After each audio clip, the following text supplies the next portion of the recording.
Welcome back to Men Uncovered.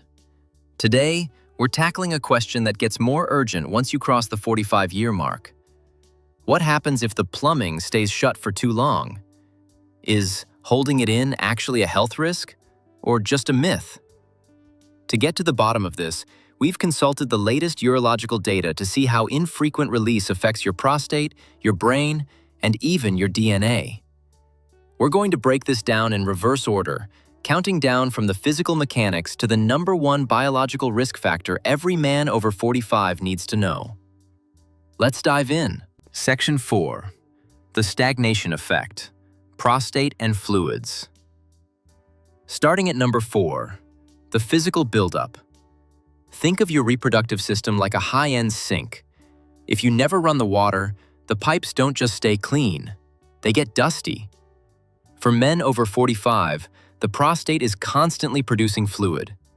When you don't ejaculate, this fluid can accumulate, leading to what some urologists call congestive prostatitis. It isn't an infection, but it can cause a dull ache in the pelvic floor or a feeling of heaviness. While your body eventually reabsorbs some of this, regular flushing keeps the tissues supple and prevents that internal pressure from building up as your prostate naturally enlarges with age. Section 3. The chemical crash. Hormones and mood. At number 3, we move from the pipes to the control center, your brain. Ejaculation triggers a massive hormonal maintenance cycle. It releases oxytocin, the cuddle hormone, and prolactin, which helps you drop into deep restorative sleep. If you're going weeks without a release, you might notice you're more on edge. Why? Because without that regular chemical dump, your cortisol, the stress hormone, can stay elevated. For men over 45, high stress is a T-level killer. By skipping the release, you're essentially skipping a natural, built-in stress management tool that keeps your mood stable and your sleep quality high. Section 2. The mental rust. Performance and confidence. Coming in at number 2, the psychological use it or lose it. As we age, the connection between our brain and our hardware becomes more about momentum. When a man over 45 goes months without activity, he can develop what we call anticipatory anxiety. The longer the gap, the more pressure you put on the next performance. This can lead to a psychological form of ED.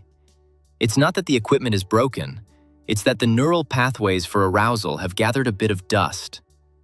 Keeping a regular frequency, whether solo or with a partner, ensures that when you want to go, the engine starts on the first turn of the key. It keeps the confidence high and the performance rust away. Section 1. The cellular red zone. Cancer risk and DNA. Finally, the #1 reason urologists encourage regular activity after 45. Long-term prostate health. Multiple large-scale studies, including a major one from Harvard, followed tens of thousands of men over decades. The data was clear. Men who ejaculated 21 times or more per month had a 20% lower risk of prostate cancer than those who did so only 4 to 7 times. Why? The stagnation theory. Urologists believe that regular ejaculation clears out potentially carcinogenic, cancer-causing, secretions that can build up in the prostate over time. At age 45, your risk profile for prostate issues starts to climb. Frequent release is essentially a natural, cost-free detox for your most sensitive internal hardware. Conclusion. So, is too little ejaculation risky? It's not an immediate danger, but for the man over 45, regular maintenance is clearly the better medical choice for your prostate, your sleep, and your peace of mind. If you found this countdown helpful, make sure to like the video and subscribe to Men Uncovered. We're here to make sense of the science so you can live your best life. Would you like me to do a deep dive into the best foods for prostate health next? Let me know in the comments. I'm your host, and I'll see you in the next one.